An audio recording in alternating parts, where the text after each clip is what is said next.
అందరూ అనుకుంటున్న అంతేగా అంతేగా ప్రదీప్ గారా ఇంట్లో? హ్మ్. లేదు ఆయన ఒక అనిల్ రావిపూడి గారు ఏదైతే చెప్పారో అన్నీ హ్మ్. అర్థం చేసుకొని, భార్య హ్మ్. ఇష్టాయిష్టాలు అర్థం చేసుకొని అవును. చెప్పే అంతేగా ప్రదీప్ గారా? ఇంట్లో ఎలా ఉంటుంది? ఇలా చాలా సార్లు చెప్పాము. ఆ 'ఎఫ్2' సినిమా రిలీజ్ అయిన కొత్తల్లో మేము వెళ్ళిన చోట ఒక పెళ్ళిలోనో, ఒక ఫంక్షన్‌లోనో ఇలాగే అడిగారు. "ప్రదీప్ గారి ఇంట్లో గూడా అంతేగా అంతేగానా అండి?" అంటే, మా ఇంట్లో 2 అంతేగాలున్నాయండి. ఆయనేం చెప్తే నేను అంతేగా అంటాను. నేనేం చెప్తే ఆయన అంతేగా అంటారు. ఆ సిట్యుయేషన్‌ని బట్టి, అవసరాన్ని బట్టి ఉంటుంది" అని చెప్పాను. నాది ఇక్కడ ఒక ఎక్స్‌పీరియన్స్ నేను చాలా సార్లు షేర్ చేశాను. ఎందుకంటే హస్బెండ్, వైఫ్ టాపిక్ వచ్చింది మీరు చెప్పారు కాబట్టి. సమానమే అంటారు కదా! ఒక ఫంక్షన్‌కి నాకేదో అవార్డ్ ఇచ్చారండి. మేమిద్దరం ఏంటంటే ఎవరికి ఏ అవార్డ్ వచ్చినా, ఎవరికి ఒక రికగ్నిషన్ వచ్చినా కలిసే వెళ్తాం. So that we can spend some time. వెళ్ళటం, అక్కడ కూర్చోవటం. ఒకళ్ళు అవార్డ్ తీసుకుంటుంటే ఒకళ్ళు ఆడియన్స్‌లో కూర్చొని క్లాప్స్ కొట్టి సంతోషించటం. మాకది చాలా అలవాటు మొదటి నుంచి. అలా చాలా అవార్డ్స్ తీసుకున్నాను. ఎవరికొచ్చింది ఆలోచించడం. ఆలోచించం. సో ఎవరికొచ్చినా ఇద్దరు ఇద్దరమే. ఎళ్తారు. ఒకసారి ఒక ఆ! మంచి అవార్డ్ బెస్ట్ సిటిజన్ అవార్డ్ అని ఇచ్చారు. ఆ! మేమెళ్ళాం. హ్మ్. నేను మామూలుగా రొటీన్‌గా మేమిద్దరం కలిసి వెళ్ళాం. వెళ్ళిన తర్వాత అక్కడికెళ్ళి ప్రదీప్ గారంత గొప్ప వ్యక్తి మరి ఆడియన్స్‌లో కూర్చుంటే ఆర్గనైజర్స్ ఆగలేరు కదా! మరి ఆయన కూడా సెలబ్రిటీ అనేసి, ప్రదీప్ గారు కూడా ఉన్నారిక్కడ. దయచేసి ఆయన కూడా మేము గెస్ట్‌గా ఇన్వైట్ చేస్తున్నాం అని పిలిచారు. అందరికీ చైర్స్ వేశారు, కూర్చోబెట్టారు. అవార్డ్ తీసుకునే టైంకి మరి నేను అవార్డ్ తీసుకోవాలి కదా! ముందుకెళ్ళాను. చీఫ్ గెస్ట్ చేతిలోంచి తీసుకునే టైంకి ఎవరో ప్రేక్షకుల్లోంచి ఇలాంటి వాళ్ళు మన చుట్టూ చాలా మందుంటారు. ఆ! "ఏయ్ ప్రదీప్ నువ్వు వెనకబడిపోయావన్నారు." ఓహ్! ఆ! అంత పెద్ద సభలో చాలా వందల మందున్న సభలో.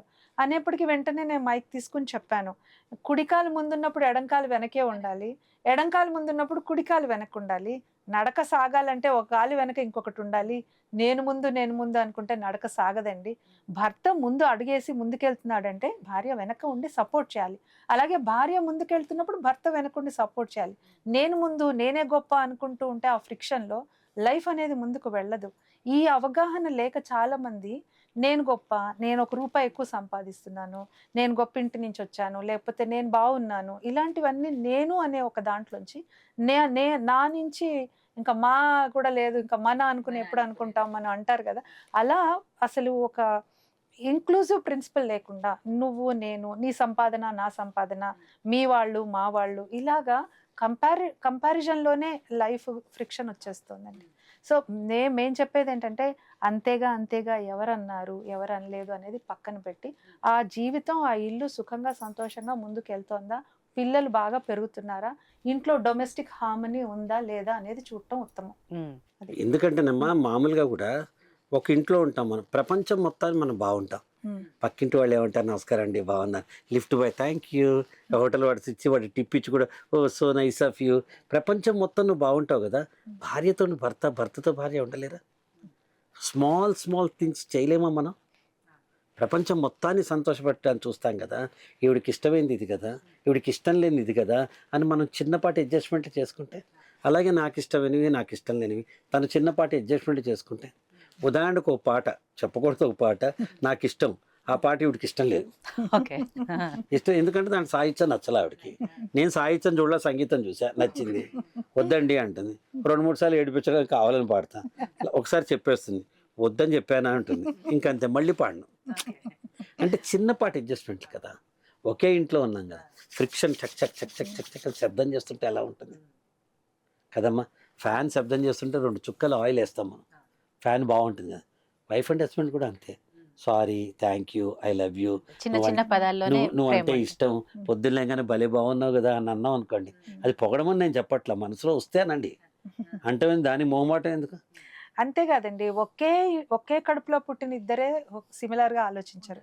ఒకే ఇష్టాలుండవు. హుహు. ఒకే సెంటిమెంట్స్ ఉండవు. అలాంటిది వేరే వేరే కుటుంబాల నుంచి వచ్చిన భార్యాభర్తలకి డిఫరెంట్ ఇష్టాలుంటాయి, సెంటిమెంట్స్ ఉంటాయి. సేమ్ ఇష్టం నువ్వు చేసుకోమని చెప్పట్లా. తనకి పులుపంటే ఇష్టం. నేను పులుపు తినాలని రూల్ లేదు. కానీ తనని గౌరవించొచ్చు కదా! ఆ పులుపు చేసి పెట్టొచ్చు కదా! అలాగే తన సెంటిమెంట్‌ని గౌరవిస్తే చాలు. అదే నేను చేసుకోవాల్సిన అవసరం లేదు. ఇప్పుడు నాకు శనివారం వెంకటేశ్వర గుడికెళ్ళటం ఇష్టమమ్మా. హ్మ్. లేచి గబగబా రెడీ అయిపోయి, "వస్తున్నా గుడికెళ్తున్నా" అని భర్త వెళ్ళిపోయి 40 ప్రదక్షిణాలు చేసి బొట్టు పెట్టుకొనొచ్చి, పొద్దున్నే గుడికెళ్ళకపోతే నాకు కుదరదు. నీ సెంటిమెంట్. ఆవిడ రెస్పెక్ట్ చేస్తది. ఆవిడకి గురువారం సాయిబాబా గుడికెళ్ళాలి గదా! ఎవరు తీసుకెళ్ళాలి? భర్తే తీసుకెళ్ళాలి కదా! తీసుకెళ్ళాలి కదా! ఈ హ్మ్. చిన్నపాటి అడ్జస్ట్‌మెంట్ ఎందుకు చేయట్లా? ఆ! బయటికి వెళ్ళాక నీ ప్రిఫరెన్స్ ఏంటి, బీరా నా జిన్నా అని అక్కడ అడ్జస్ట్ అవుతున్నాం కదా.